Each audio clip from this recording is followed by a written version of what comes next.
ইউনুস কার কাছে? ইউনুস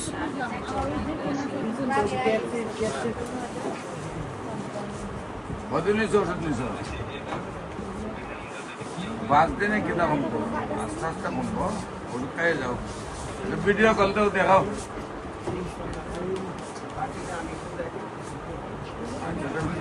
ভিডিও করাইলে পরে দেখাই একটা মোবাইলে ভিডিও করে মোবাইল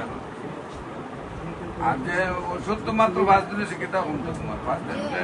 ওষুধ নিয়মিত খাইয়ে যাও আর যদি বেশি অসুবিধা হয় এটার জন্য কোনো অসুবিধা হলে এটার জন্য অ্যালোপ্যাথিক খাওয়া